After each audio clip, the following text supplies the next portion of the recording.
My computer's just clicked past 10:30, so it's as this is first meeting of the municipal year, it's down to the clerk of the audit committee to open the meeting. I'm Tim Milgate, I work in the democratic services team at the combined authority. Item 1 is evacuation procedure. In the event of a fire, please await direction from the West of England Combined Authority staff who will help assist with the evacuation. Please do not return to the building until instructed to do so by the fire wardens. Item 2, committee membership and apologies for absent. The membership of the committee is printed on the front of the agenda. Since the publication of the agenda, we have received notice that there's an additional member has been appointed to fill a vacancy, and that member is Councillor Tim Rippington from Bristol City Council. The following apologies have been received from Mark Hatcliffe, the independent member. Are there any other apologies have been notified? In that case, I move to item 3, which is election of chair for municipal year 2024-25. Are there any nominees for chair? Sorry. I nominate Councillor David Wilcox for chair. Okay, is that seconded?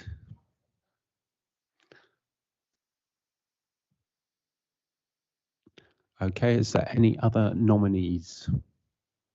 Okay, so the proposal is that Councillor David Wilcox be elected chair. Can I have a show of hands? Anyone against? In that case, I declare that Councillor Wilcox is elected chair.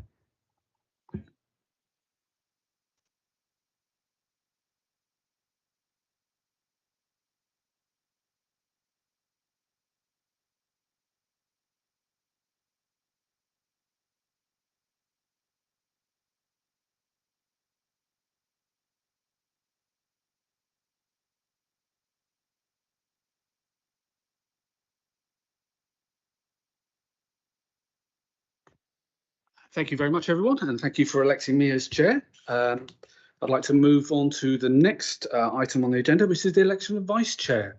And I would actually like to propose Councillor Toby Simon on that one, please. And seconded from Councillor John Leach. And seconded by Paula as well. Thank you.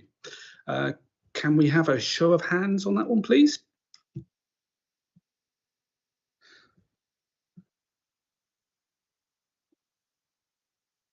Thank you very much. I believe that's unanimous. It's not on the agenda, but I'd like to do a round of introductions since this is a new committee. So I'm Councillor David Wilcox, from representing Lockley's ward in the fine city and county of Bristol. And if we could go down that way, please. Use the mic so it's picked up on the YouTube feed. Otherwise, people at home will just get silenced. Thank you. Hello, I'm Councillor Toby Simon, representing Bathwick ward in Bath. Hello, everybody. My name is Paula O'Rourke. I'm a councillor in Clifton.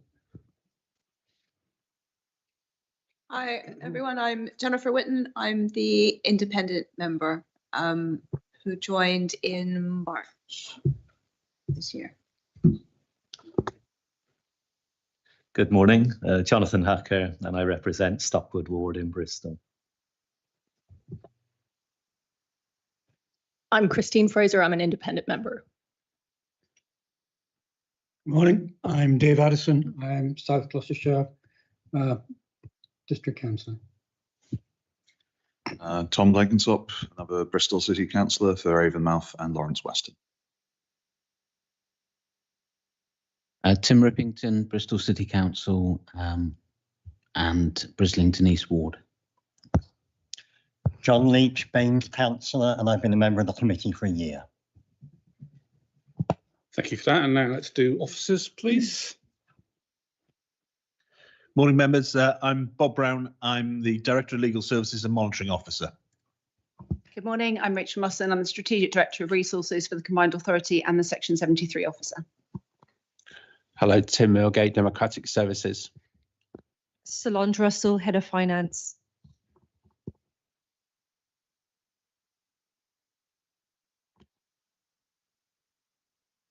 Morning, I'm Steve Finnegan. I am the financial accountant. Good morning, my name's Tariq Rahman and I'm from Internal Audit. Morning all, I'm Alec Austin, also from Internal Audit. Hi, yeah, and Liam Royal. I'm the External Audit Manager from Grant Thornton. Thank you for that and welcome to everybody. Now I'd like to move on to item 5 of the agenda, which is declarations of interest under the Localism Act. Do any members have any interest to declare, please? It's not a formal declaration, but in the interest of transparency, there are a number of references to the Avon Pension Fund in audit reports, and I'm a member of the Avon Pension Fund Committee.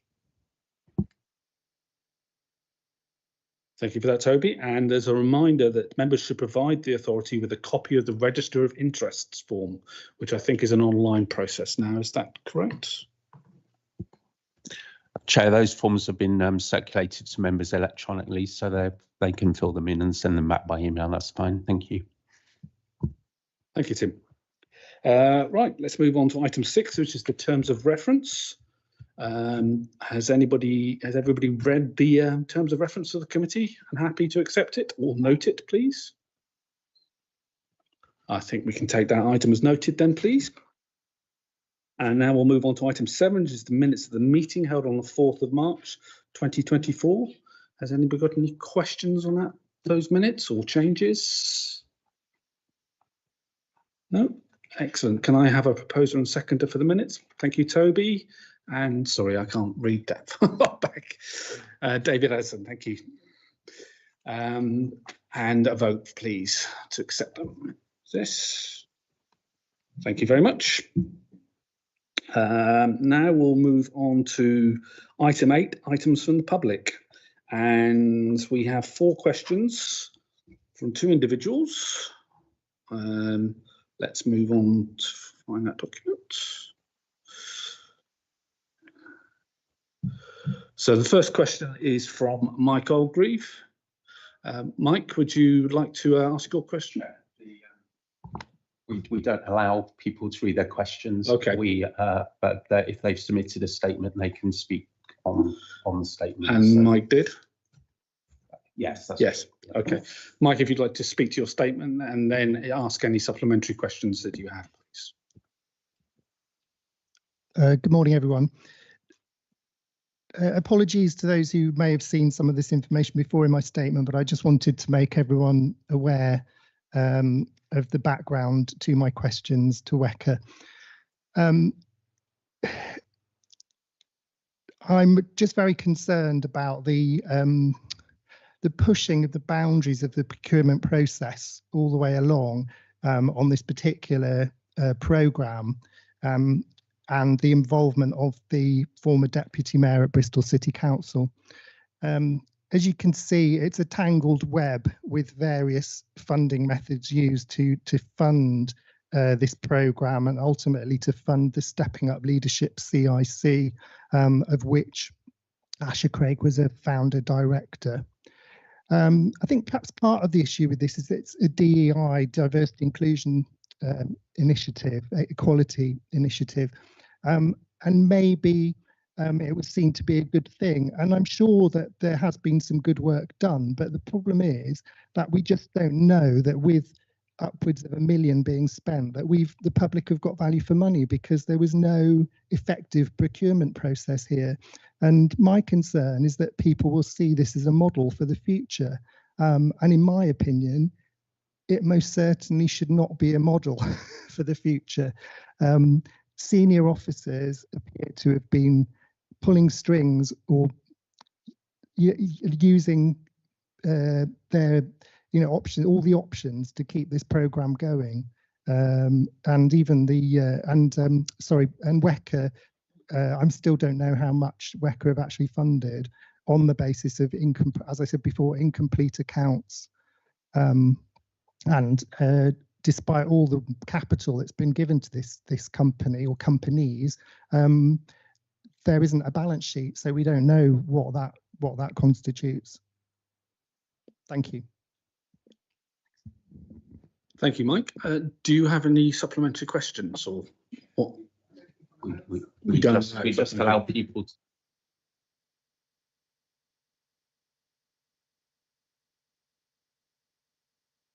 Thank you for that, Mike. So now we will move on to item 9, which is report back from the main committee, which I believe Rachel is going to be speaking to.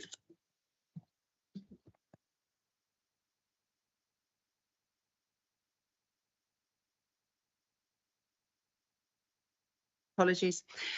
So we had from the previous meetings, June, we had the annual general meeting where we established the size and political split of the audit and overview and scrutiny committees. Audit committee was established with 11 elected members and 3 independent members were formally appointed for the staggered lengths of term. Municipal Canada was also agreed with dates for audit committee that have been circulated to audit committee members. We also had the appointment of statutory officers. The committee noted the Employment and Appointments Committee decision of the 18th of April to appoint Stephen Peacock as our permanent Chief Executive and Bob Brown as our permanent Director of Legal Services Monitoring Officer.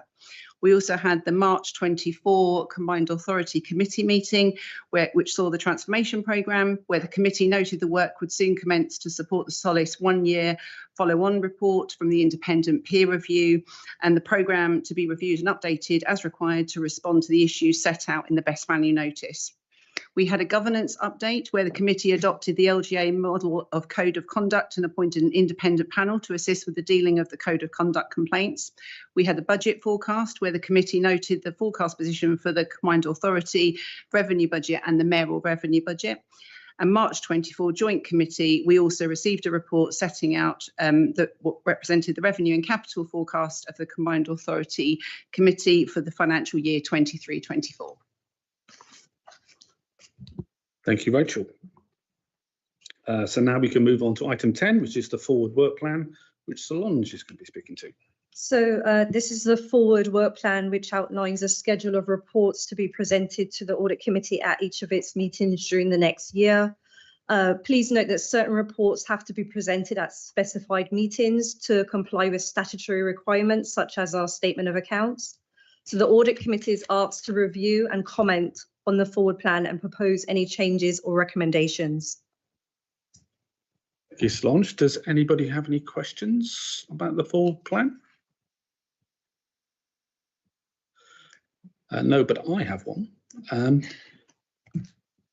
When will the Ministry of Housing, Communities and Local Government be reporting on the follow-up to the best value notice issued in March? And how will that be included in the forward plan, please? So we don't have a date yet in terms of reporting back on the best value notice. I don't know that the department itself would report back. I expect that we would have a report back from the independent panel ahead of that. I believe the next meeting for that is scheduled in September, but we'd need to confirm after that about reporting dates. And we would then get a report back in our forward plan. Yeah. As and when it's appropriate, one would fall into whether it would fall into the audit committee forward plan or whether it would go into main committee would depend on the outputs of the independent panel. Thank you. Tim.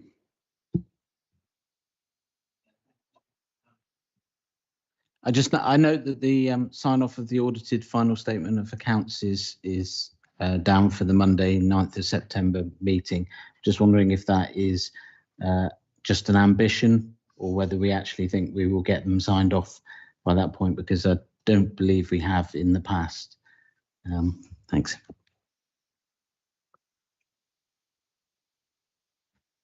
Well, I believe that's been hospital passed over to me. Ambition's probably too ungenerous. I guess we are on track for that. That is the target from our point of view. Obviously, bearing in mind the committee approving the final set of statements isn't necessarily the same thing as the audit being absolutely concluded, but we can say we don't think there's anything that's going to cause you to change these statements. You can sign them off and then we can issue our report slightly later on. Certainly, I think it's a realistic target that we are aiming to meet. At the moment, there's no reason we shouldn't meet that. Rachel, you want to come in? Just to add to that, I think it's fair to say that we do have a really good track record of delivery for the financial accounts. I think like last year we were one of a handful that had completed our accounts, and we're first combined authority and about the 6th local government organisation in the country. So yeah, we're very hoping and expecting that we'll stick to the timeline. Any further questions about the forward plan? I'll take that we've noted that report then, please. Thank you. Now move on to item 11, which is an unaudited draft statement on the accounts.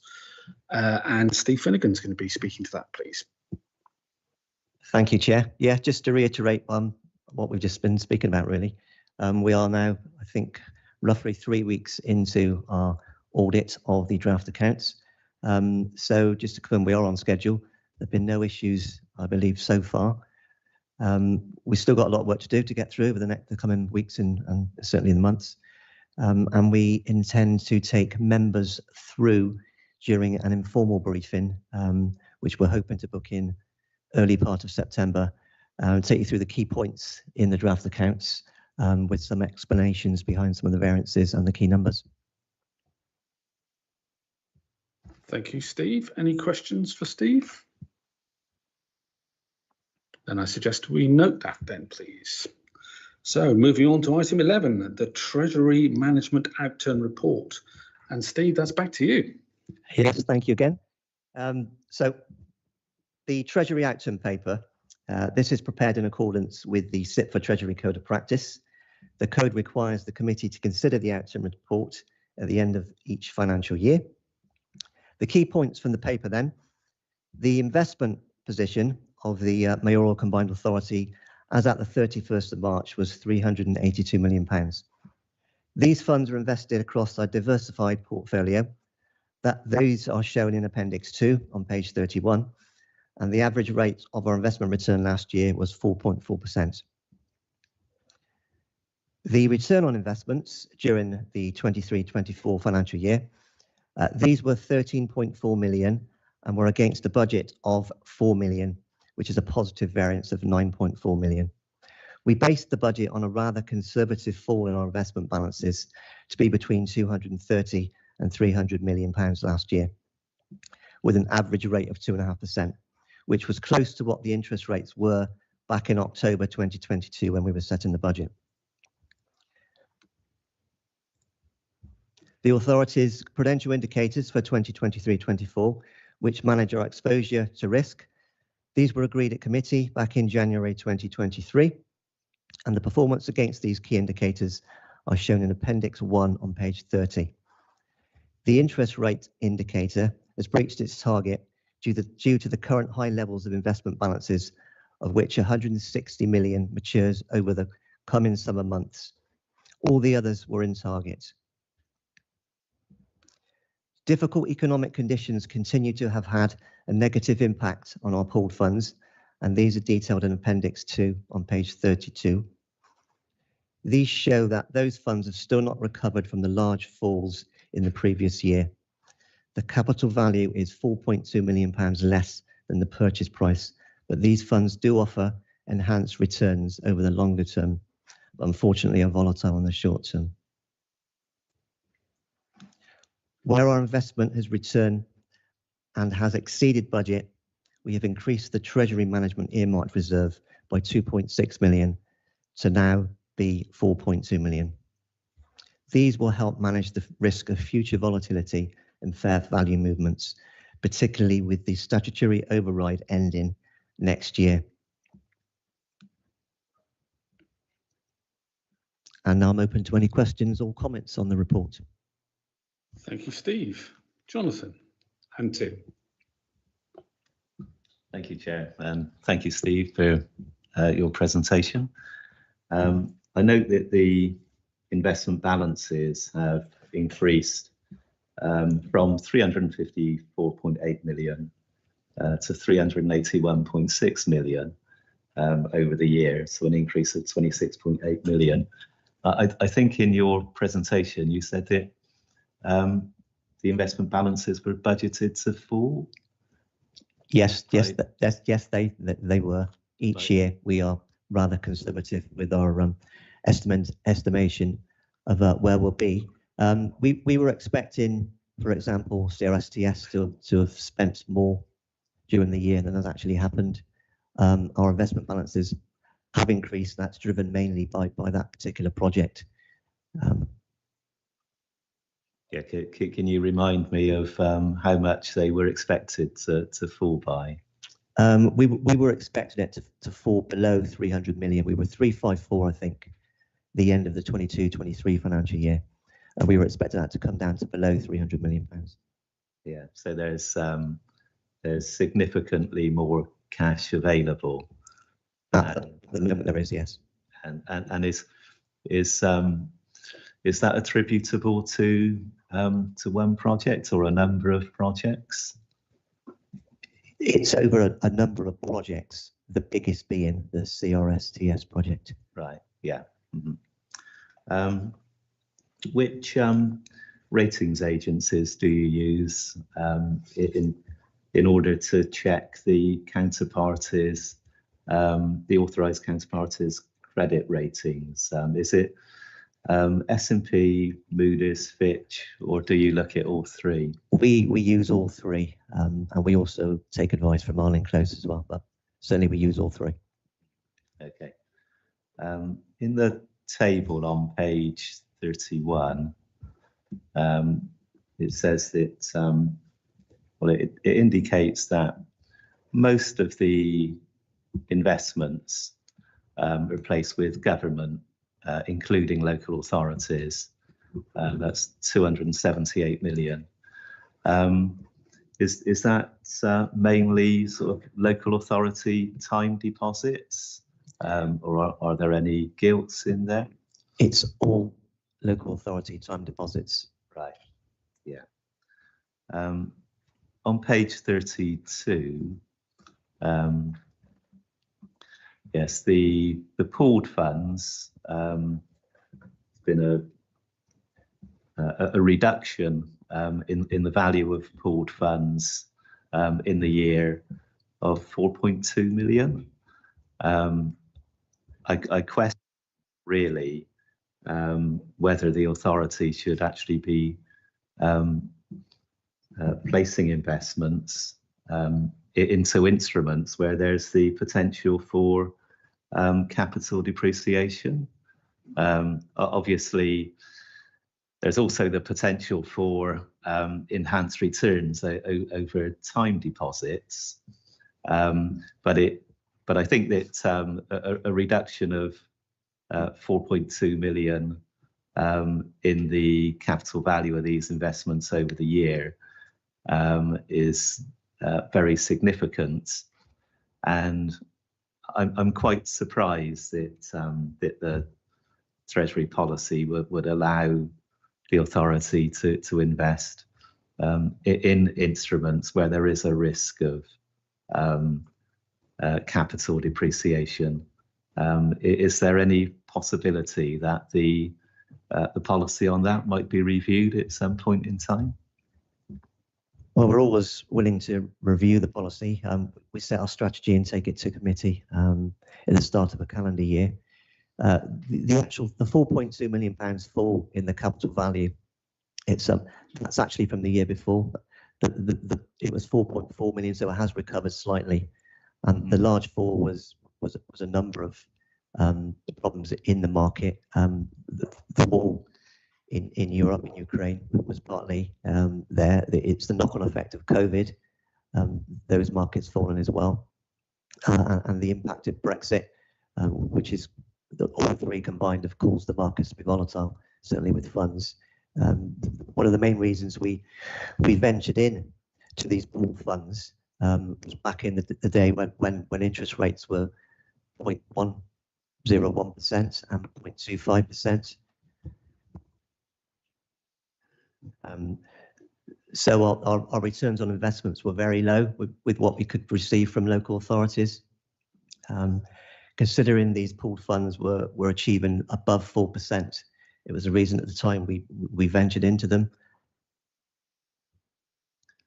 Yeah, thank you. I think my own opinion is that the authority should steer clear of investments of this nature. On page 33, there's a couple of charts. There's 12,786,000 in the revolving investment fund. Could you just explain to me what that is, please? Because I'm not sure what the revolving investment fund actually is. Can I hand that one over to you, Solange? The revolving infrastructure fund is a fund where it's in the name, it revolves. So money goes out and it comes back in, hopefully at a higher rate. Thank you. It's part of the overall LEP balance. Thanks. And one Jonathan, final do you have many more questions? Just one. Just the one. Excellent. Just one question. Thanks, Chair. The chart on page 34 shows that some investments are unrated. 51,956,000. Can you comment on that, please? I'm surprised to see that there's an unrated investment. Yeah, those are the port funds, and these are managed by professional staff at the various organisations, and they're invested across many funds, which would be difficult to rate them all. Yeah, understood. Thank you. Okay, just one last thing from me on that is each year annually we have a workshop internally. We have an informal briefing for any new members with our Treasury advisors, Arlene Close. So they spend a good hour and a half talking you through all things Treasury, and it's a very good training session. Thank you very much. And I would recommend all members attending that if they possibly can. Yeah. And Tim, I think you had a question, if you can remember it. Thank you, Chair. Yeah, two figures jumped out at me, really. 9.4 million favourable balance on all investments and 2.6 million to be allocated to reserves.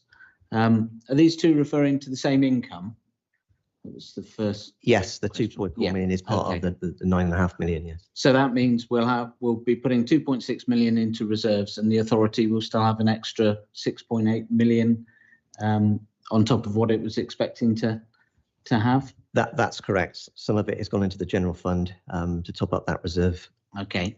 So just wondering, where does that leave us in relation to our ambition for reserves now? Because I know we've traditionally been below where we wanted to be. And do we have any idea where that additional income will be spent, or is that just gone into a pot for future allocation? Thanks. So the majority of the additional interest has gone to our general reserves in order to capture what you just said. So we've always been behind. They've always been relatively low. So I can't remember the figure directly off my head, but we're still short of the 5% target. And that will be presented in our Outturn report that goes to the July committee this month. Okay, so 2.6 is going to one lot of reserves, So the rest is going to another lot of reserves. Yeah. Okay, thanks. But that still leaves us a bit below where we want to be. Yeah. Okay, thank you. Thank you, Tim. And Paula has a question, and then Toby. I'm going to preface my question by telling you that I put money on England to win last night, which shows you my appetite for risk.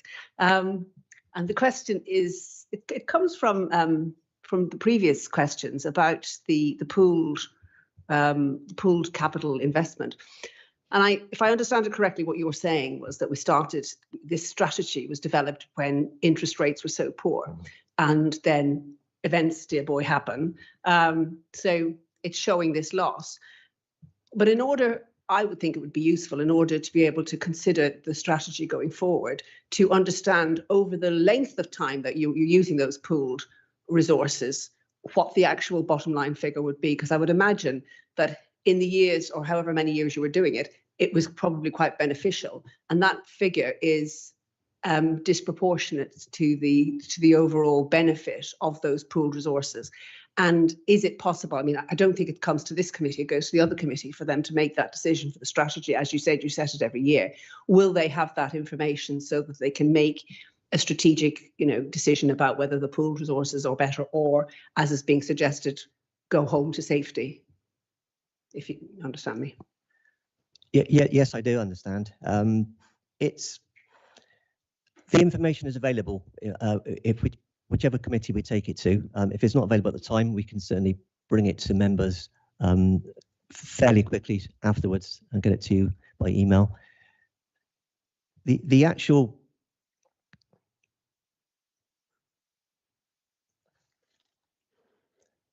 strategy for pooled funds, when we check with Arlene Close, we work very close with them. They are our advisors. They recommend, obviously, at the moment, keeping our pooled funds. If we were to look at cashing them in and getting the value back, we would certainly be losing the £4 million. Again, with our investments, it's about diversity. So we have a pot with some pooled funds. We have a pot with maybe housing associations. Most of it is with the fairly safe avenue of local authorities, and that's pretty much where we will continue to be at the moment, certainly with interest rates being so high. But it's really about having a diverse portfolio, really.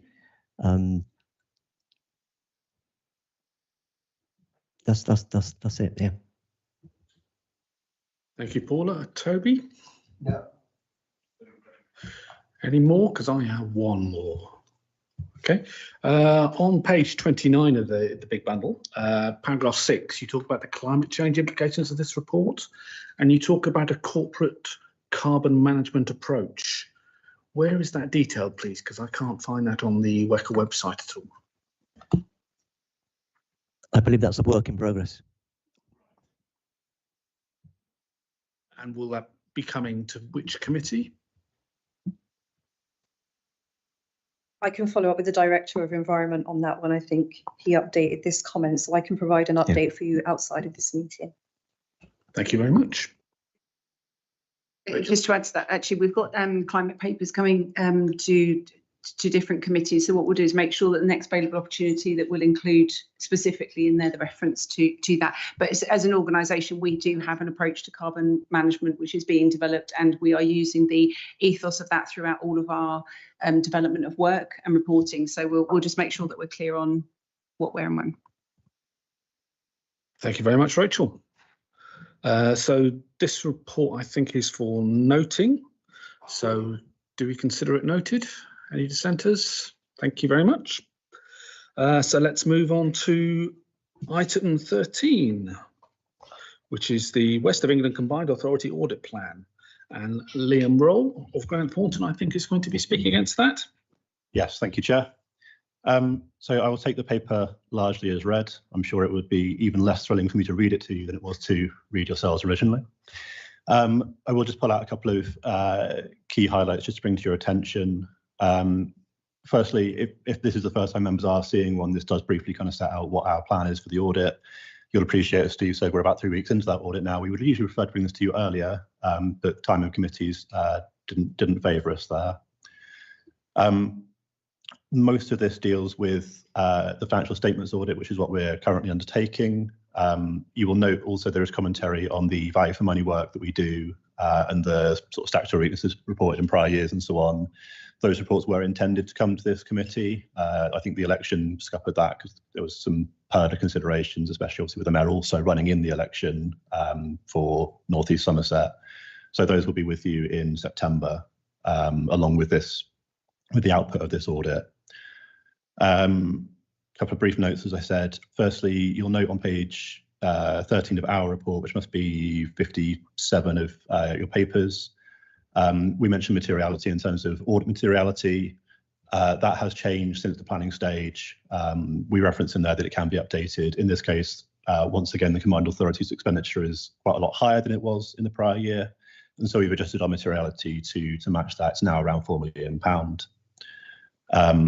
And then in terms of the team, and members, I think were apprised of this last week, but just in case, so Barry Morris is the key audit partner for this year. This will be his first year that some of you will have seen him, but also his last year, as he has on quite a technical basis, been involved for 7 years now in the audit of the combined authority in a couple of different roles. And that is the absolute time limit that PSAA, which is the contract awarder and something of a regulator around this area, that is the longest time they allow a key audit partner to be involved. So this will be his last year of involvement with the team.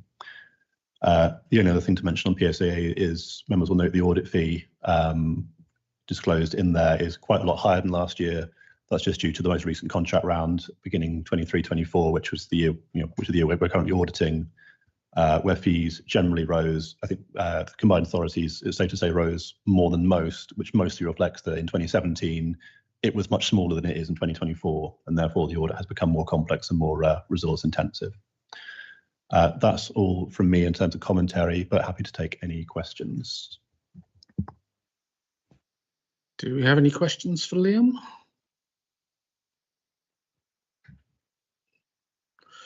Go ahead. Thanks. Just a question in relation to the audit fees. Does the authority participate in any benchmarking or carry out any benchmarking of the fees relative to other organizations of a similar size?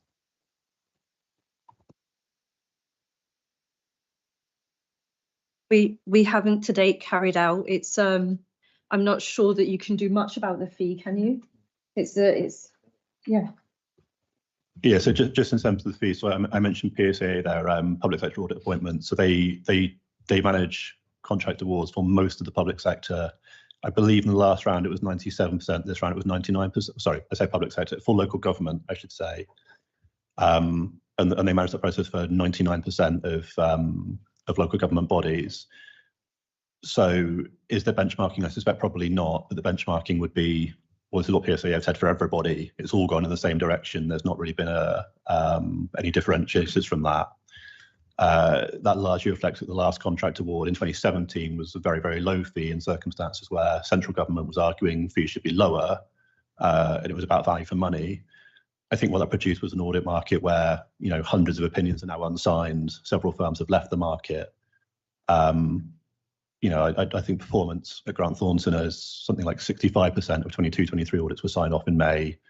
Across the rest of the sector, it was 7%. It's not a sector that's working well.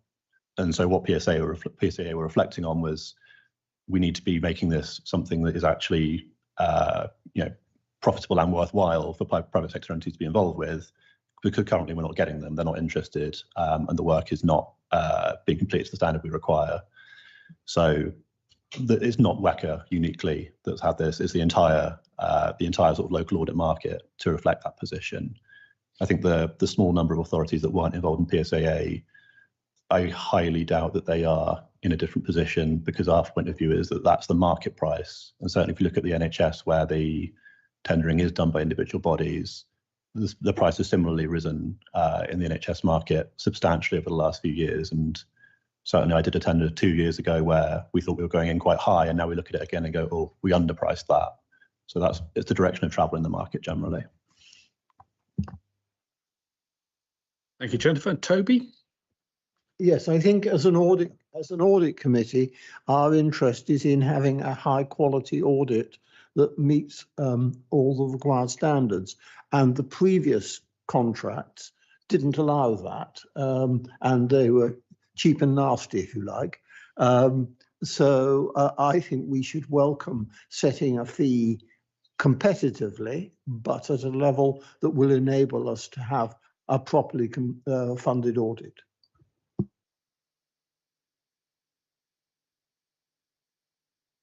Any officer want to comment on that?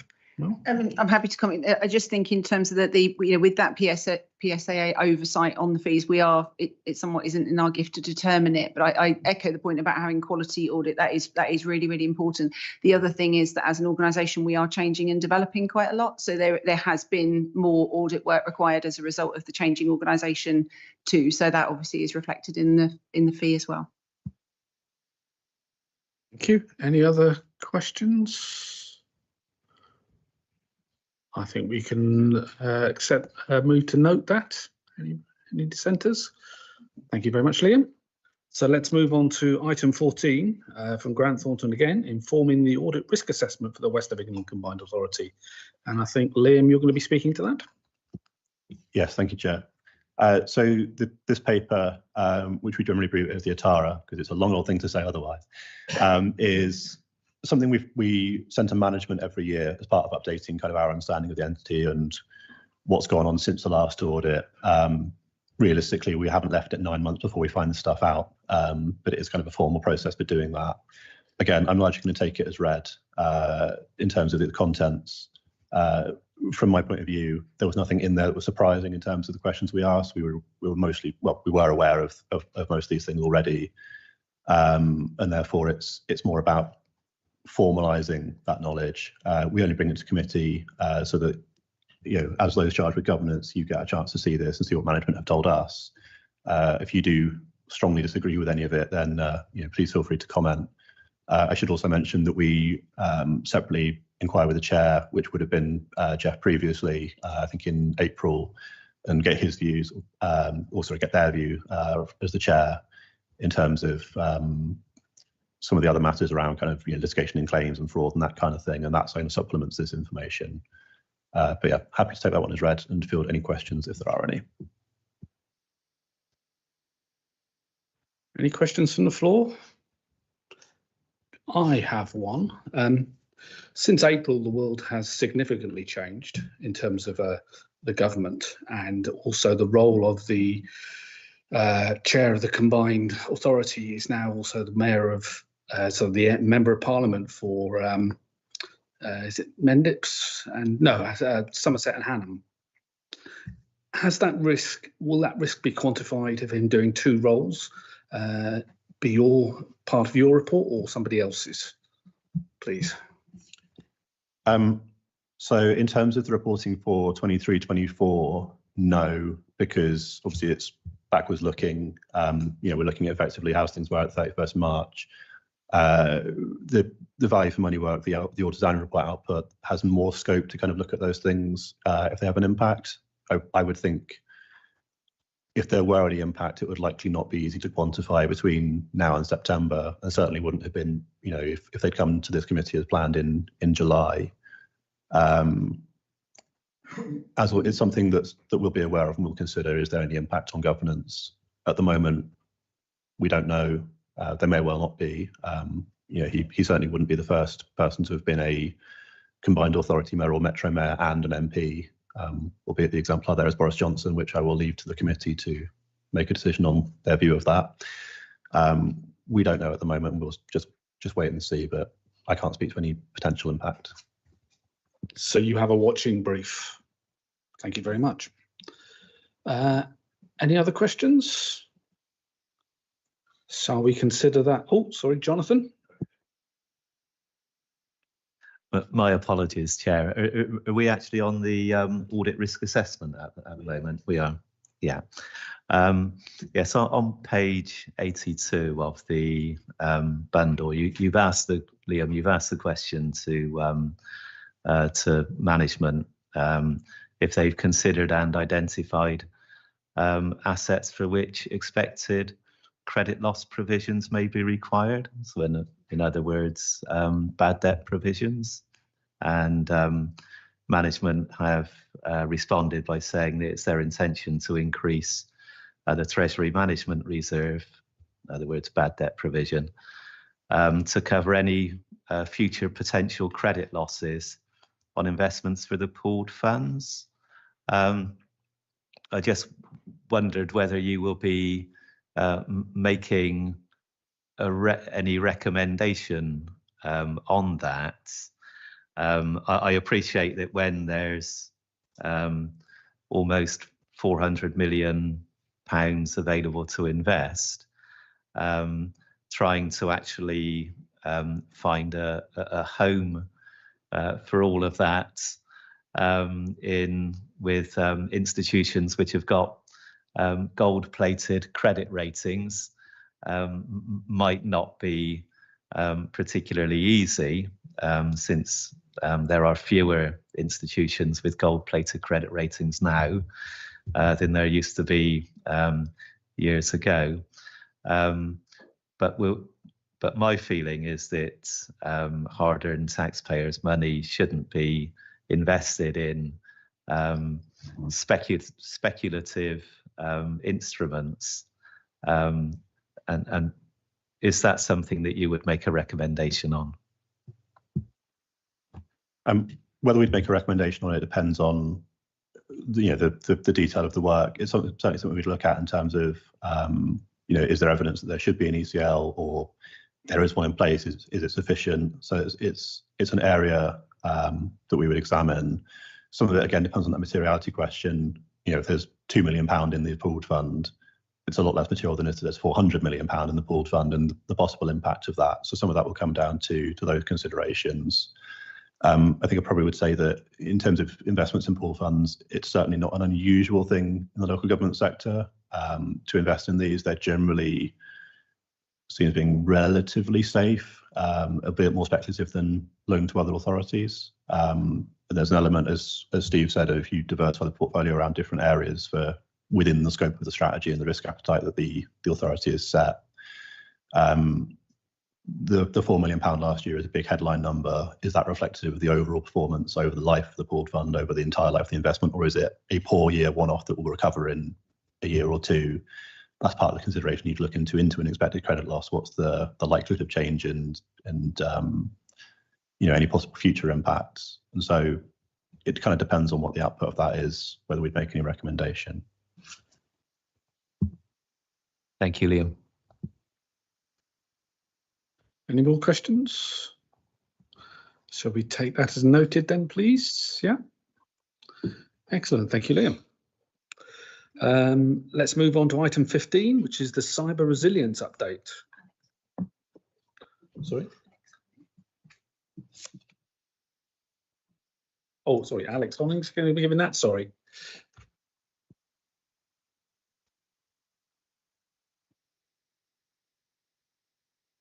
Thank you, Chair. Good morning, members. So my name is Alex Holly. I'm Director of People and Assets for the Combined Authority. And I'm presenting this paper on behalf of Bob O'Brien, who is the Head of Digital Data and Operations, who is the author of this paper, but is unable to be here today. So hopefully members have had the opportunity to read the paper, so I won't go into an enormous amount of detail. Just to set a bit of context, towards the back end of last year, there was an informal briefing with Audit Committee members. Those members that were on the committee last year will probably remember an informal briefing around our cyber assurance as a combined authority. And as a result of that, members requested a paper to come to this committee to give some assurance to members on the mayoral combined authority's approach to cyber resilience. So that is why you have this paper in front of you. Just in terms of some high-level points, at the beginning of last year, we were successful in securing 75k in grant funding from what was at the time the Department for Levelling Up Housing and Communities, now MHCLG once again, from their local digital cyber support program, and this was to deliver a cyber improvement plan. We've already, over the last 18 months, completed phase 1 of that improvement plan, and a number of the improvements that have been made are set out in this paper. We've delivered those alongside our IT partner, Agilicis. There are a number of additional actions planned for phase 2 of the programme. Again, they're set out in the detail of the paper. It's probably also worth noting that we currently align with the National Cyber Security Centre in terms of their recommendations on our approach to cyber resilience.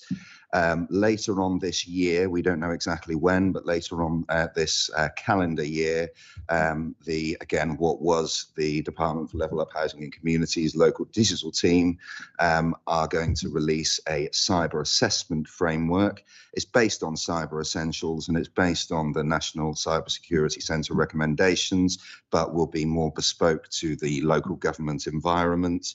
So we will, we don't know the detail of that yet, other than, as I say, it's based on those frameworks, but we will look to align ourselves with that framework once it is released.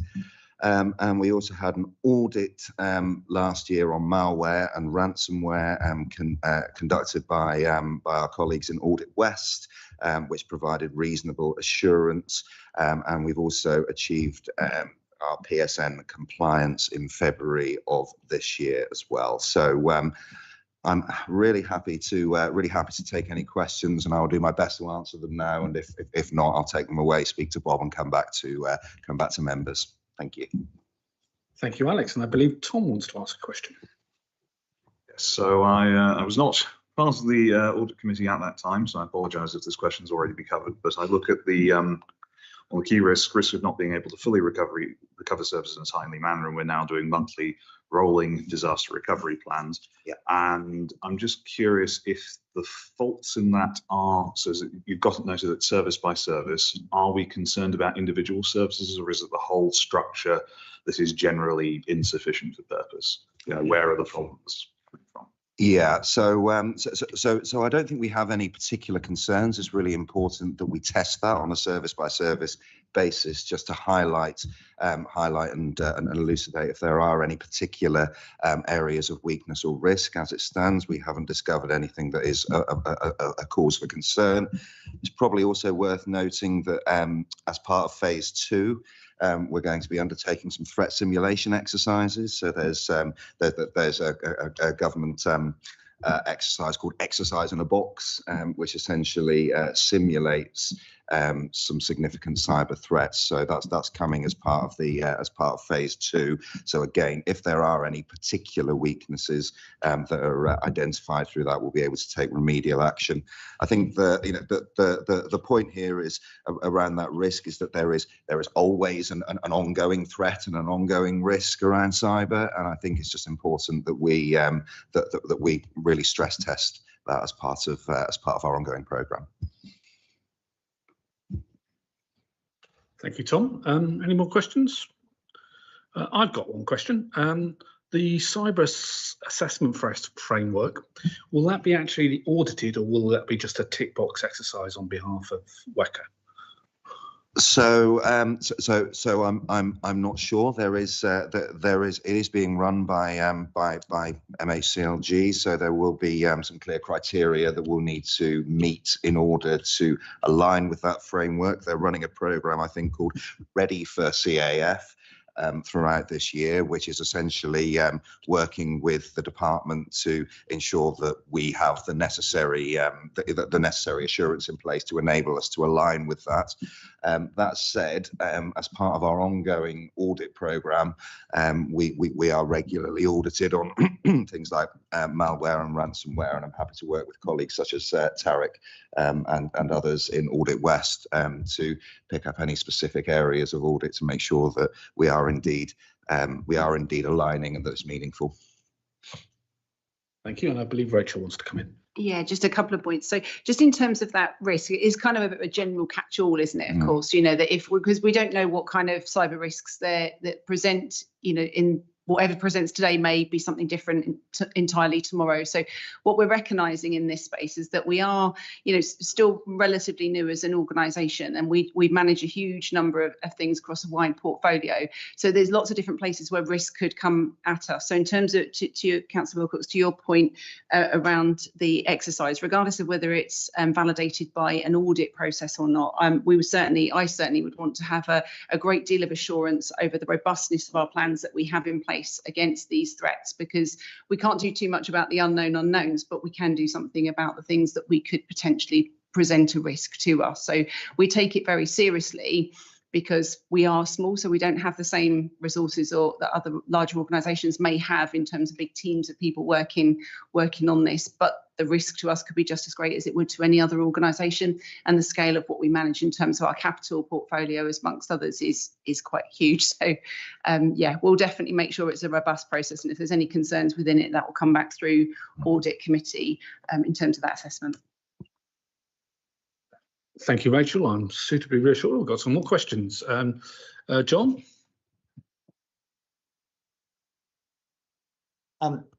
If I may, I'd like to add one thing. I mean, these frameworks, and even the NCSC-backed frameworks, are just that. They're frameworks. We all sort of, the industry all sort of nods at the same time to say, yes, these are good things that we should do. And there's a, depending on which standard you are looking at, there can be anything like 100 different boxes to tick for, are you doing this activity and are you doing that activity and so forth. And across the industry, there is absolutely nobody who can tell you, where it is you actually need to spend your money to best effect. So, if you've got £10,000, do you spend it on updating your firewalls? Do you spend it on security awareness training? Do you spend it on rewriting policies? There is no one who can tell you, for your organisation where you will get the best bang for that for that dollar. So I would like to see, alongside all of the compliance with various programs and frameworks and so forth, that the authority actually spends some time looking at how it knows when bad things are happening. And that is actually a very difficult thing to do because, for example, your antivirus software will very merrily tell you how many files it scanned and how many things it stopped, but it won't tell you how many things it let through, because obviously the things it lets through are the things it doesn't see. So trying to work out where bad things are actually happening to you and how much they hurt turns out to be a very difficult thing to do. And I'd like to see the authority please spend a little bit of thought and a little bit of energy on working out how it wants to determine when bad things do happen, as that ultimately is going to be the best focus for where you spend your money and efforts going forward. Thank you. And John, Rachel, rather. Sorry, so absolutely. I think you're right. I think the danger that we have with this, as every organisation does, is that you could turn this into the whole activity of an organisation, couldn't you? Trying to keep one step ahead of criminals and bad actors in this space, is literally an industry. I think that's where the value of the frameworks comes into play for an organisation like us, and particularly the movement towards this new framework, which is incorporating the best of breed of a number of different areas like cyber essentials, to give us the toolkit to be able to look at what areas of our organisation could present us with the most amount of cyber risk, and therefore how do we intelligently apply that and look to address it. But there are some basics that we need to make sure, like you say, firewalls, policy documents, there's some basics that we need to make sure that are in place, and indeed we are comfortable that are in place currently, but we need to try and keep us as much ahead of that as we can, but without turning it into too much of an industry. Target the resource, like you say. Yes, indeed. You absolutely need to be making sure you are ticking the boxes, as it were, on the frameworks that are relevant, so that you are doing all the basics, whether it's Cyber Essentials or Cyber Essentials Plus. But as I say, on top of it, it's still worth having a look at your own particular situation and what's actually happening to WECA as an individual authority, because of course all of those frameworks are blended across the industry, or commerce and public sector as a whole. They are very, very general. Thank you, John. And David? I was generally very impressed by this. I thought it was a very good briefing. From my side, I particularly liked the reference to disaster recovery, because I think the one thing we've observed over the last couple of years is however good an organisation thinks it is, and some very big organisations have been hit by ransomware in the last couple of years. It really, you have to plan for the worst, and if your disaster recovery doesn't work, that is the worst case scenario. You are absolutely crippled. So I'm very pleased to see the emphasis on disaster recovery in this. I do appreciate that. Thank you. Thank you, Councillor. And thank you, David. Jennifer? Thanks. I also thought it was a good overview of the cybersecurity measures the authority is taking. So I had a question about the measures that we take in regard to external parties. There's been a lot of recent publicity around organizations relying on outsourced services. Does the authority have any relationships, any outsourcing relationships that would regard, sensitive data in terms of the authority, things like payroll, et cetera? And what sort of assurance do we get over those external organizations that maintain that sensitive data? Yeah, good question. So, the provision of our IT services, and that also includes our payroll and our accounts payable, accounts receivable, are provided through a contract with North Somerset Council out to an organisation called Agilisis. So the answer is yes, there are external organisations.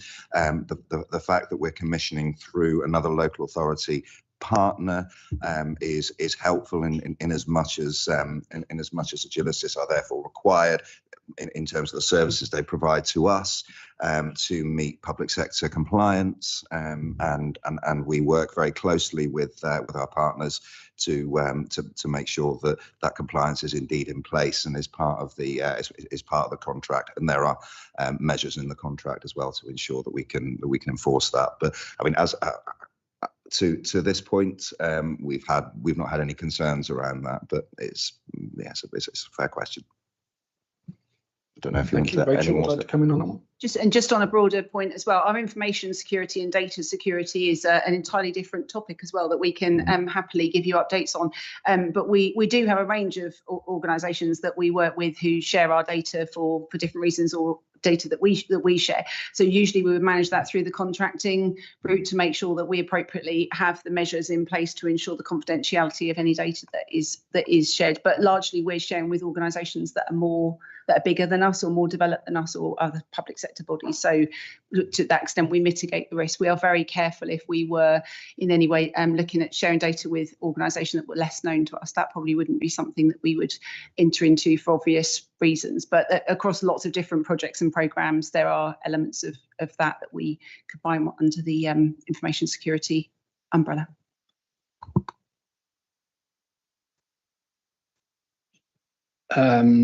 I'd like to note on that your statement about working with large organisations, that's not always true. If you take AT&T, recently they lost all 350 million of their subscriber databases was hacked. So let's not assume that just because we're working with a big organisation that they're not going to fall. Thank you. Is there any more to note on that one? So I consider that item noted then, please. Thank you, Chair. So let's move on to item 16, the risk management framework update, corporate risk register review. Abby Evans and Pete Davis will be running those items.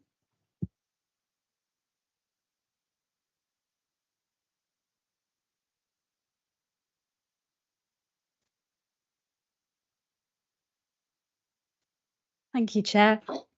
And good morning, everybody. You've got myself, Abby Evans, Governance and Delivery Assurance Manager, and I'm joined by Pete Davis, Head of Grant Management and Assurance. And primarily we're here to seek feedback from the Audit Committee on the Corporate Risk Register. We've also attached the latest framework, which was endorsed by Audit Committee back in March for new members.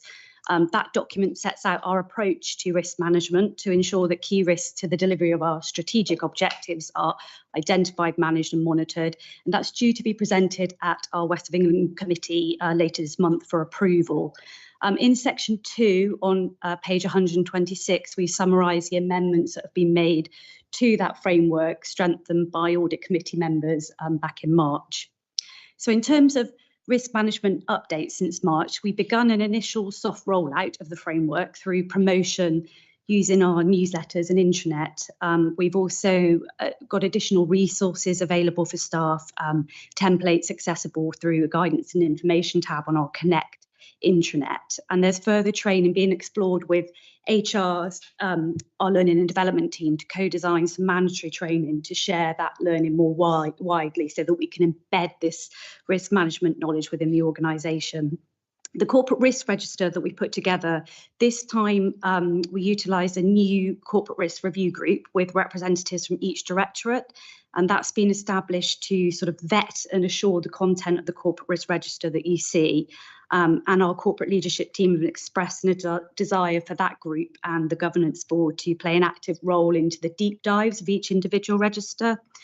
We've got 6 registers, which we review at least once per year, together with an annual review of the risk framework itself, and you will continue to see the corporate risk register on a quarterly basis. So in terms of the corporate risk register itself, 7 of the 8 key risks are maintained since the last quarterly review. We've obviously updated the mitigations and refreshed the detail within them. The notable changes are in section 8 on page 128 of the report, and we've introduced a new risk of CRR 12 around making progress against the points raised by the government's best value notice. That is new. We've removed risk CRR 2 around funding shortfall for key delivery of economy and skills directorates after an investment, £15 million investment from the investment fund. And CRR 14 is newly introduced in that there is a significant risk that the mayoral combined authorities and unitary authorities cannot deliver all of the CRSTS programme and funding projects. So that has escalated to warrant introduction to the CRR register, highlighting challenges in relation to the development and delivery of that programme. And 4 mitigations in place and planned have been detailed for each of those risks from page 135 onwards. So that was all I was going to say in terms of introduction. We're happy to receive any comments and questions from members. Councillor Tim.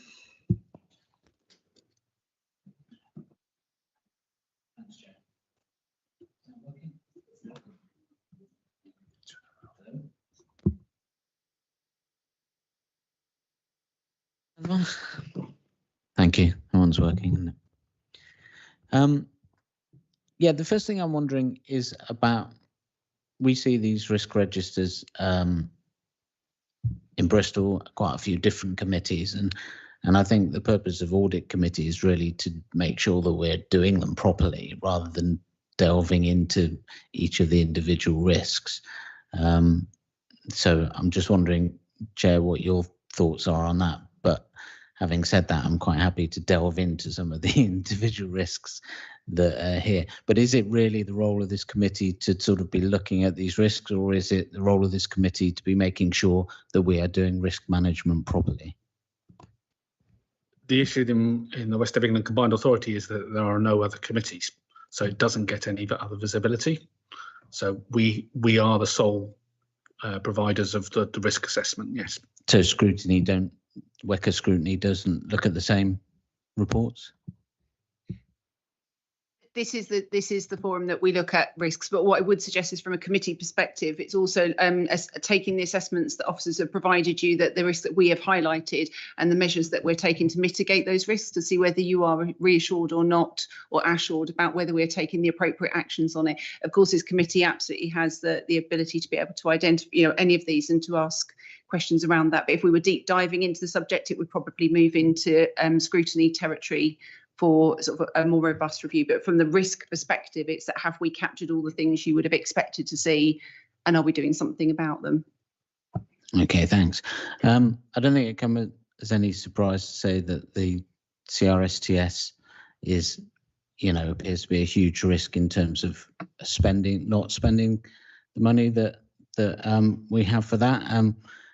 And I think there's a big concern that we may end up sort of running to spend the money in time, but not actually delivering the right projects or the projects that we actually need. So what I'm wondering is, and I'm sure this is happening, whether we are going back to the new government to find out what their attitude is towards this money, and whether they're sticking to the 2027 deadlines for spending it, or whether we're talking to them about what is actually the best use of this money. Thanks. Rachel would like to come in on that one? Yeah, just a couple. We've got some colleagues here who are leading on CRSTS because that might be helpful because we do pick up on this later within the internal audit item as well. But just in terms of as the national picture, we don't yet know whether there would be any intention for government to change the timelines. That's not something that's been indicated at this early stage. However, so we are working towards the March 27 deadlines, but we do know that this is a national problem and that when we compare ourselves to other combined authorities and in terms of the delivery rates, unfortunately, we are all in good company with each other. And the difference, perhaps, or hopefully, with us is that we have expedited our delivery significantly over the last couple of years, generally, and that reflects on the CRSTS program too. So I think we are recognising this as a critical risk. The reason that this is drawn out, particularly this time, is that in previous iterations of the risk register, it was contained within a broader risk and therefore perhaps wasn't it was not illuminating the importance of this risk, which is why we've now separated it out distinctly and highlighted it, linking in with what we found from other reports. But if members would like a little bit more detail, like I say, there are colleagues in the room that are able to speak to this item. Thank you, Tim. Yeah, I mean, I'd certainly like an update on how we think we're doing and what the specific risks are with spending the money we've got, if we've got time for that. Go ahead. Yeah.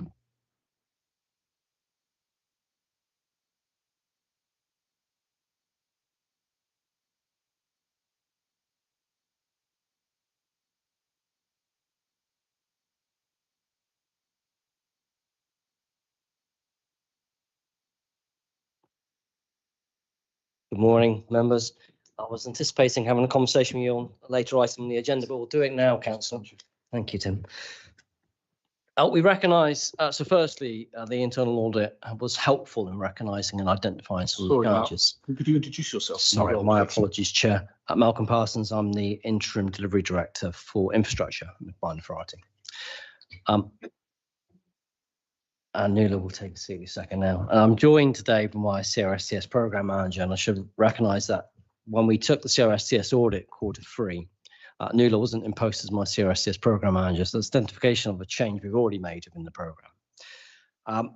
The audit helpfully recognised that there is a challenge ahead, and we had currently at that point in time about 240 million in the final year.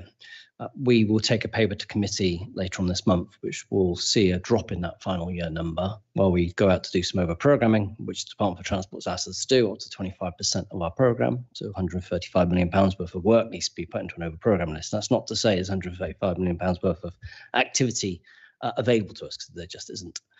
But what is actually a challenge in year 5, that will drop the number to about 180, is there's a compound effect of inflation over the 3 years that's within the forecast. That's £10 million. So there's about £18 million there. We expect to use that £18 million. Of course, inflation is what it is, so you'll probably see that disappear in materials. There is also, based on the OBC arrangements we use for governments, the outline business case, another 20% being held for risk. That is another £36 million. So actual work activity in year 5 is only 126 million. I say that because 126 million sounds like a massive number. But when you compare that to what we did last year, which was 63 million, we need to double our outturn from year 2 to year 5. Year 2 saw a lot of activity in writing reports and generating designs and going out to market and having conversations. Year 5 sees actual money going into the ground and shovels and machines and tarmac being laid. So it's highly likely that number can be delivered. The challenge within that, Councillor, is if we manage to mitigate and manage all our risks, we find ourselves sat on the £36 million sludge of money, which would be pretty unhelpful. Because what you've managed to do as a region is properly manage your projects and programmes, and you didn't realise any of those manage your risks, so you keep all your money. Unfortunately, that's not how the Department for Transport would see it. The Department for Transport would expect that if you manage your risk properly and there's money left at the end, they want it back. I don't think that's a fair game, if I'm frank with you. So we are picking up a conversation later today, actually, with the Department for Transport on how we can manage that moving forwards. Not least, in year 6, we want to close the accounts. So you do all the work in year 5, you want to close your accounts in year 6. That money has to be closed out somehow. So our expectations from government would be you would allow us to use year 6, effectively roll forward some CRSTS 1 money to close the accounts on CRSTS 1 works. That would be reasonable. but it's not clear. So we do need to do work with the department, and particularly with the new government, to understand whether that is an opportunity within those activities. Does that help you, Councillor? Yeah, it does. I think the other part of the question that I was asking is whether there's a risk that in order to make sure we spend the money, that we don't deliver the best projects. We just deliver what we think is viable to do in that time. And it might be that, and this is, this happens in local government and the health service all the time, that in scrabbling to spend the money on time, we deliver a project which is 2/3 of what it ought to be, and then the other third can't be delivered because you've finished the project, if you like. So just wondering about that. So the projects that we currently have in programme, we're doing a rigorous overview and due diligence of the schedule. And we've been doing a lot of upskilling across the region for anybody who's working within the projects, and not just in the combined authority, that's within all the unitary authorities as well. We have to recall that the majority of the work that's being done is actually being done by the unitary authorities. The money flow through the combined authority to the unitary to deliver it. So we've been working in more collaboration. We've been providing upskilling. We've been brought in colleagues from Turner and Townsend actually to work with us on cost planning better, better schedule management and better forecasting. And what's key to that activity is understanding the capability of the region and the schedules for year 5, and are they real? What time risk allowance is built into those schedules? Can we actually deliver that outcome? That's what we're really interested in. And our assessments are showing actually that is achievable. We have an activity with our procurement team within the combined authority to have a whites to the eyes conversation with supply chain. That supply chain is not only provided by the combined authority, but some of that's within the unitary authorities. South Gloucester's got their own supply chain because it's their own organisation. And we're going to have a meeting with them face to face and really get them to buy into it. We've been working collaboratively to date with officers of all the unitary authorities that are absolutely bought into getting this delivered. So I'm increasing confidence across the region that this can be done. Now, in selection of whether they are viable projects or not, Councillor, there is an MCAF process. So our transport strategy team within this building, and it's written within the upcoming committee paper, I think section 12 of the paper, will explain how you select projects and how they get measured on deliverability, strategic fit for the region, the objectives for the region, positive carbon contributions. Those sort of activities are part of a calculation. That calculation will say a highest number, that project should be viable. The committee will make a decision on whether that project moves forward, and we press ahead with it. There are always unknowns. That's infrastructure delivery. That's how life is. So you can only assess it as far as reasonably practical. And our colleagues from the Audit Commission will help us to assess some of those activities as we move forwards. So the projects we are doing are of value to the region. Where we are working with other maintenance organisations in the UAs, we're identifying whether there's opportunities for fast delivery of works which is currently banked but haven't made it into the NCAF. So we're working with them to see if there's an opportunity to swap some of the projects around. So we're constantly working this through.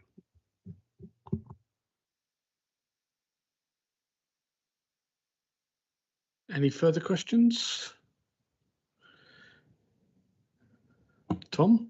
So I was looking at page 137 on this, the risk the mayoral combined authorities' current actions and plans do not fully address the climate and ecological emergencies, and some of the mitigations are fine. I was looking at the additional resources needed to scale response to the level required to meet objectives, and I was curious whether or not those were staffing issues. Did we need more people? Is there financial resources? What resources are required, and what are the scale of those resources? I mean, what is the shortfall there?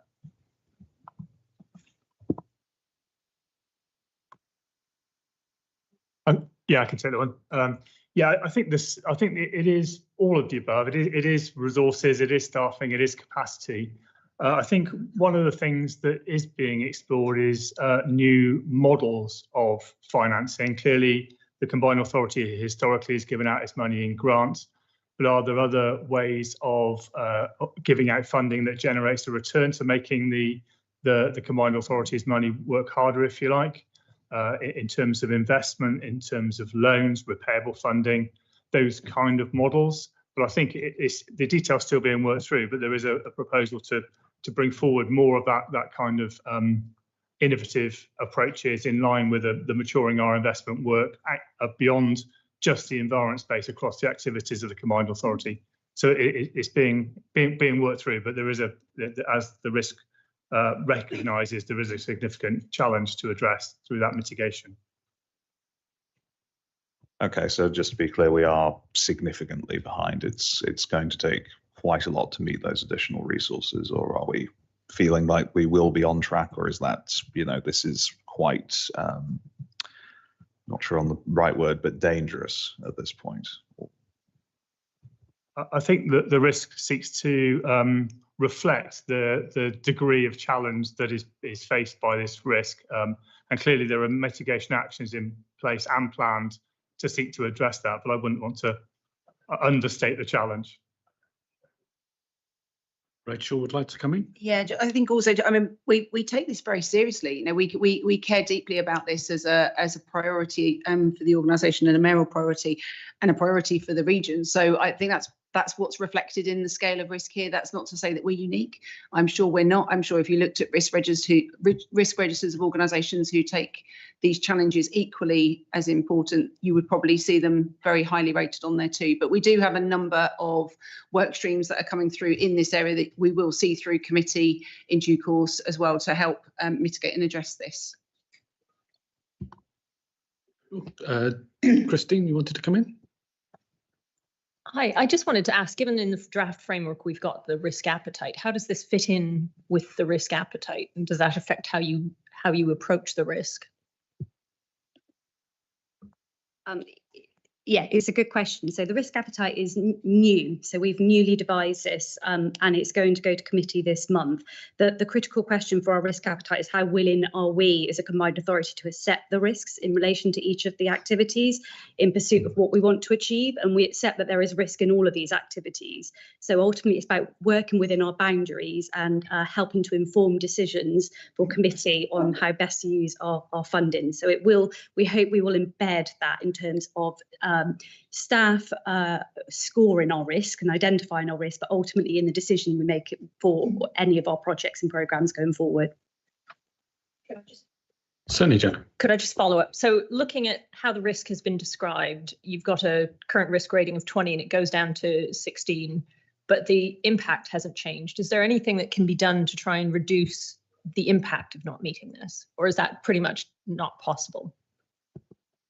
I think with that particular one, because our carbon emissions, we know the challenge, the scale of that, the ecological position that we're in, the impact would be huge if we're unable to do that. We know the challenge, and the challenges, some of them are beyond our control in terms of other input, and also in terms of government policy. There was certainly a slowdown in terms of activity for climate up into the election period. We might see that change now. So we're always monitoring and reviewing our risks. We do that on a monthly basis at directorate level. So Roger within his climate team will be looking at that and other projects that link to the overall risk. And we can review whether that impact has indeed gone up or down and reflect that in the next quarterly report. Thank you, Christine. I've got a question about Appendix 1 on page 133 and 134. I've seen a lot of risk reports and I've never seen a score before mitigation column and a score after mitigation column. Can we have some idea about the timelines associated with those two columns? Is that the previous quarter and this quarter, or how is it actually presented, please? Yeah, so firstly, the table is from the Green Book Treasury. So there are other public authorities that use that same standard in terms of scoring pre and post mitigation.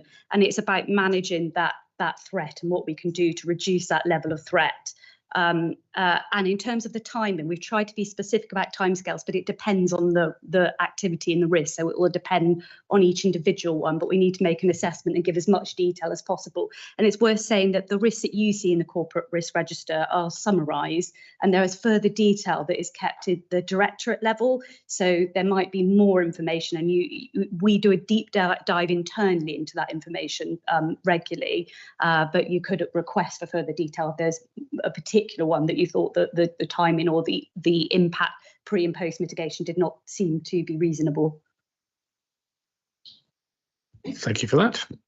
Any more questions? I suggest that we note this report then, please.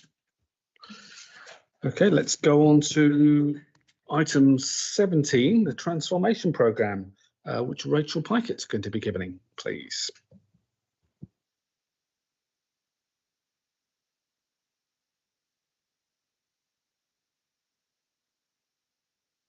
Hi everyone, my name is Rachel Pikett. I'm Head of Policy here at the Combined Authority. So the paper on the transformation programme provides the regular update that we've been bringing to Audit Committee since this programme has been in place. Just to remind members, figure 1 in the paper provides an overall reminder of the structure of the programme and the aims that we're seeking to achieve. And figure 2 in your paper today provides a high-level update on the status of actions across the programme. And it shows that across the 32 actions that were originally identified, 20 are now complete, where either no further action is required or activity is returned to business as usual management arrangements. We're anticipating 2 further actions will be closed at July committee in the coming weeks, and that leaves 11 actions remaining ongoing. Paragraph 13 in your paper provides an update on the next steps anticipated in those actions where activity is ongoing. A number of those actions will be progressed via discussions that are planned between leaders around the role and purpose of the Combined Authority and the subsequent constitutional review that will take place. As the paper notes, there's a high degree of alignment between the remaining open actions and the areas of focus identified for the best value notice that was received by the Combined Authority earlier in the year. So the Independent Improvement Panel, which will be put in place shortly, will further support work across those remaining activities across the transformation programme. I'm happy to take questions if anyone has them. Sure. Any questions from the councillors? No, I've got a quick question. On page 185, we talk around the status of the LEP. Can we have some more detail about where the status of those negotiations are, please? So discussions between political leaders are ongoing. They were paused for the general election process, so I anticipate those will be picked up again shortly. So it's very much ongoing. Ongoing. Thank you very much. Councillor Tim.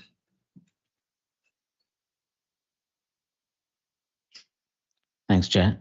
Also on page 185 PS1, it talks about meetings between the Metro Mayor and leaders of the unitary authorities. I'm just wondering if a meeting has happened since the local elections on 2nd of May.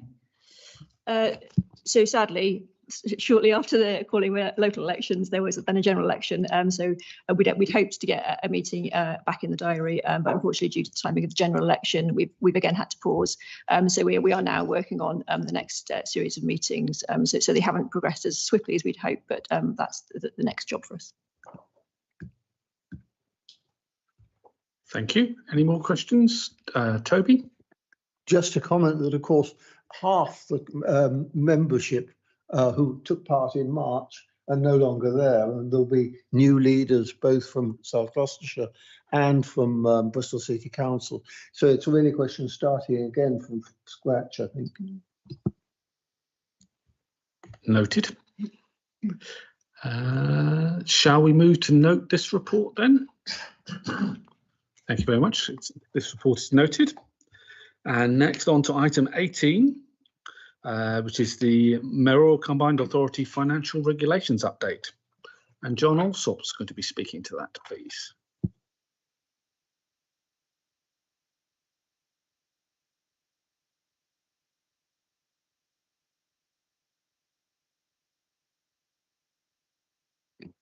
Thank you, Chair. Good afternoon, good morning still, I think, members. Yeah, so my name's John Alsop. I'm an interim resource working to Rachel on a number of projects, but my background is in finance and of working for another combined authority in Cambridgeshire and Peterborough. So this paper provides the Audit Committee with a proposed update to the combined authority's financial regulations for review and comment, and asks the committee to make a recommendation to the Mayoral Combined Authority Committee to formally approve the proposed changes. The committee may be aware that the financial regulations form part of the Combined Authority's constitution. The original version of the regulations was substantially based on those of Baines, and it is considered good practice to keep them under regular review to maintain compliance with any new or updated statutory regulations and to reflect any relevant policy, process or governance changes within the combined authority. The main proposed changes are as set out under paragraph 6, but I'm very happy to take any questions from members of the committee. Thank you. Any questions from the floor? Toby. It's a point of fine detail, but when I went through it, something struck me. On page 243, paragraph 7, talks about sums due to the authority as debts from members of staff. Now, in some cases, there's no doubt that they're debts that should be recovered immediately, but other debts may not be the fault of the members of staff or may not be fairly recoverable. And it seems to me that that paragraph needs to reflect good HR policy in terms of what you do when staff owe their employer money, rather than just purely financial policy saying get it back as quickly as possible, including when they've left. So I'd be grateful if people could take that paragraph away and have a further look at it. So if I might suggest, I think that the paragraph as it stands is appropriate. However, we absolutely do that. So when we have members of staff leave, depending on the circumstances in which they're leaving or what the monies might be that would be available, there would be a consideration of the appropriateness of deducting that at the time. So for example, if someone's to leave us early and we had paid for training for them and as part of their contract, they had agreed to a clawback of that, then that might be an appropriate charge, for example. So we absolutely do consider that within the HR realm, but this is just purely looking at the financial, that when an amount is deducted, this is deductible, this is how we would apply that mechanism. It's not quite how I read it. I mean, is sums agreed to be due or advised by HR to be due? It's a bit too bald at the moment. It needs to reflect both all the inputs that come there.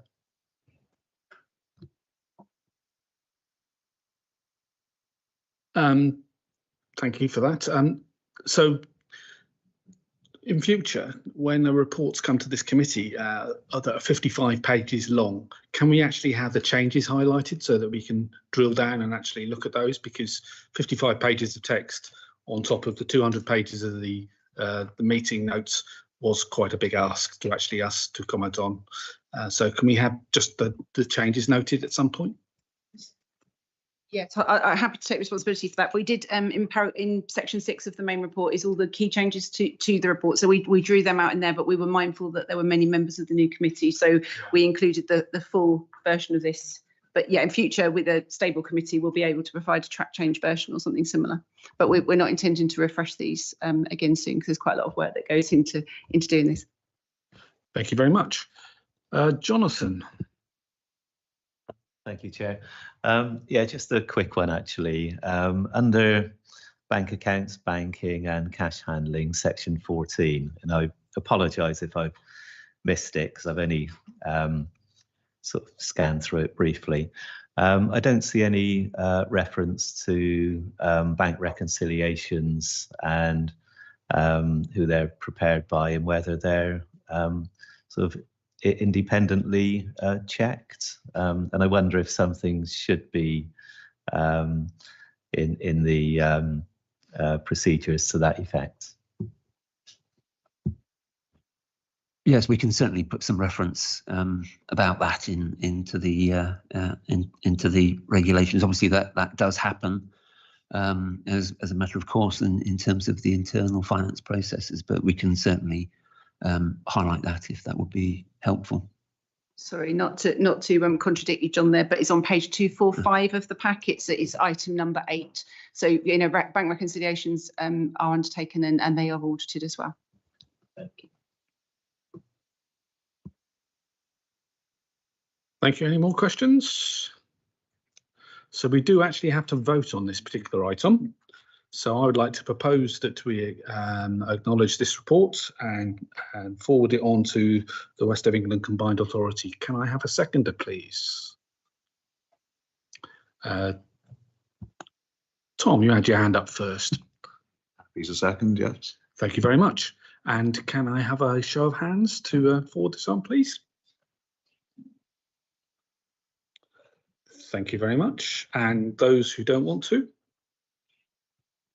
And those who want to abstain? Okay, thank you very much. So I think that is forwarded on to the Mayoral Combined Authority. Excellent.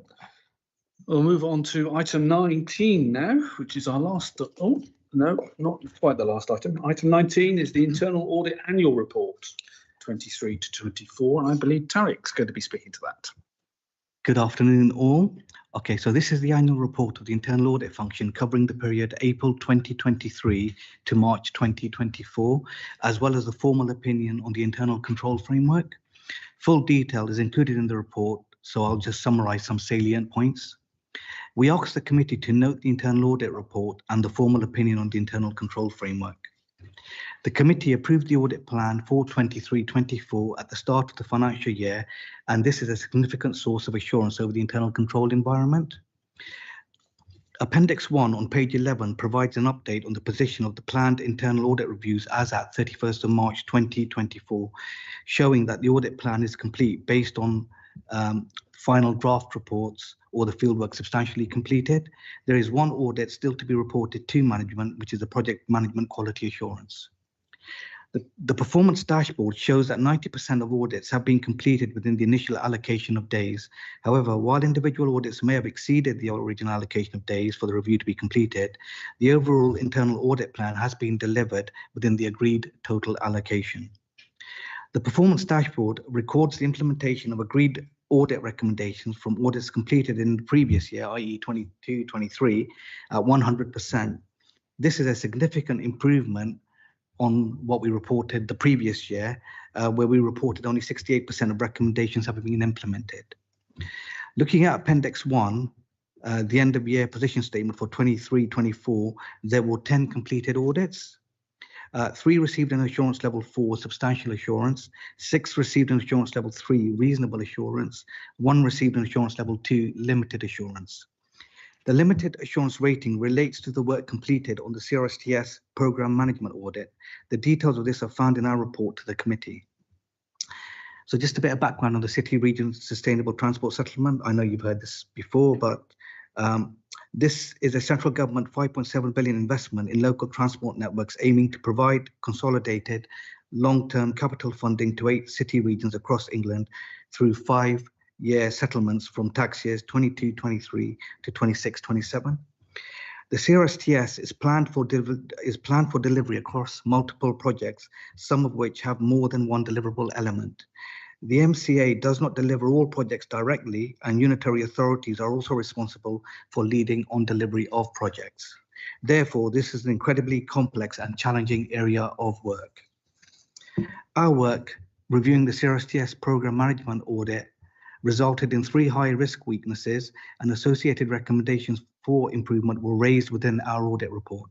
In total, the report carried 6 recommendations, 3 high and 3 medium, and we can happily report that progress has already been made to implement all recommendations raised. A full follow-up of this audit will be carried out as part of the 24-25 cycle of internal audit work, i.e. this year, hopefully, if we can fit it in. An external review of One West internal audit practices compared to the public sector internal audit standards took place in late 2022, and the results were received in 2023. The review concluded the highest possible rating, which means that the Internal Audit Service has a charter and policies and processes that are judged to be in conformance with the public sector internal audit standards. So, and then we go to item 26 within the report on page 8, which is our formal opinion on the internal control framework. In terms of governance, it is important to note the best value notice issued by the Department of Levelling Up Housing Communities in March 2024. Internal audit will follow progress against the best value notice during 24-25.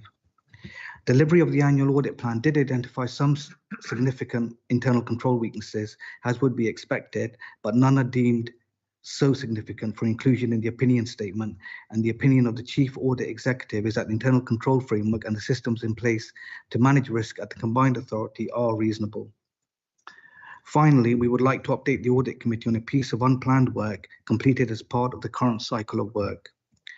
Following a matter raised by statement at Audit Committee in March 2024 regarding the Combined Authority's involvement with the Stepping Up Community Interest Company, the Strategic Director of Resources and the S73 officer at the MCA requested that internal audit undertake an advisory review of the MCA's processes and involvement with Stepping Up. The statement raised questions over grant funding provided to Stepping Up and alluded to involvement from the MCA, Bristol City Council and Bristol Waste. Internal audit note reference to Bristol City Council and Bristol Waste within the statement, but are unable to review or comment on matters relating to other organisations. Internal audit found due diligence policies and processes for grant allocations to generally work well and to be consistent across all applicants to the same grant received by Stepping Up, namely the first funding call for the Community Support Fund. Stepping Up were found to be awarded a fair grant allocation in line with other recipients and were not found to be afforded any privilege, special treatment or undue extensions to timeframes. The internal audit review did not find any evidence of conflict of interest, inconsistent processes or unfair decision making. However, the review did find that funding was provided to Stepping Up despite a signed parental guarantor form not being received as required as part of the due diligence process. To support improvement of due diligence processes, internal audit raised a number of recommendations within the report. All recommendations have been agreed for implementation by the MCA management before September 2024, after which we will conduct a follow-up review.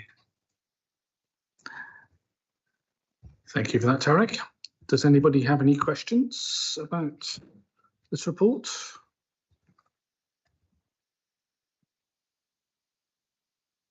Silence there. As the person who actually asked for the CRSTS stuff to come to audit time, I welcome this report. I don't welcome the results of it, but I think we have a base to work from here, and I think we have a better understanding of the issues of how the unitary authorities are actually delivering to CRSTS. And it's something that I think we'll be taking back to our respective unitary authorities to actually encourage them to deliver quicker, shall we say. Thank you very much, Tarek. And that report is for noting, so I take it we note that. So item 20 is questions. Oh, we also need to note the formal opinion on the internal control framework. So we note that. Everybody happy? Thank you very much. Move on to item 20, which is the points to refer to main committee. As part of being chair, I actually had to go to the Mayoral Combined Authority and explain what we've been doing. So I would like some comments and feedback from your good selves about things we should raise to the Mayoral Combined Authority Committee. Tom. I'm sure it won't be a particular surprise that the level of risk that we have seen illustrated in the reports is probably unacceptable. I'm certainly very worried from what I've just seen, so I think we should probably raise that with the MCA, although I'm sure you were going to anyway. My list, Tom. Yes, thank you very much. Anything else that people would like me to note? If you want to send them to me offline, my email address is obvious. So thank you very much. Oh, Paula? I just, it's curiosity really, but on one of the mitigations for the CRTS, whatever it's called, there's a workshop planned.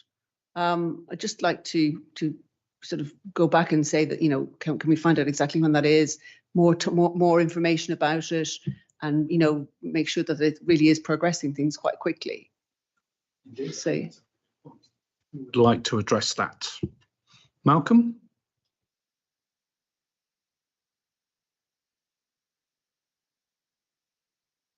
Thank you, Chair. There's a few workshops which are planned for CRSTS. We have recently got a new chief executive who's got a very keen interest in CRSTS, as you would expect. So our chief executive arranged a workshop with the leadership team inside the MCA. In addition to that, the directors of infrastructure from across the region are collectively gathering their thoughts for a workshop, which is covering not just CRSTS, but also the general principles that sit behind CRSTS for delivery, including grant assurance, financial management, scheduling, etc., which are principles for all our projects across our region. That is expected to take place in the next 8 weeks. Next 8 weeks, yes. So before the end of August. I suppose my recommendation then for the MCA would be that they carefully monitor the outcomes of those workshops so that we can understand that progress is going to be made. I agree, and we should report back at the next committee in September if that meeting is happening in the next 8 weeks. I think that would be useful to have an item on the agenda for that. Thank you very much. So now we need to move on to item 21, which I think is extra time and penalties in normal parlance.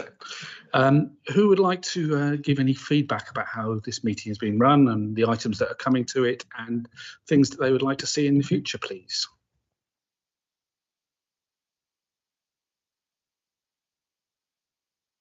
Well, if you do have any thoughts, members. Sorry, I didn't see your hand there.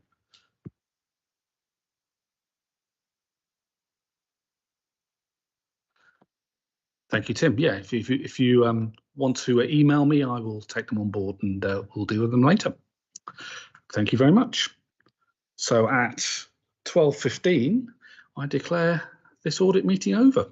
Thank you very much.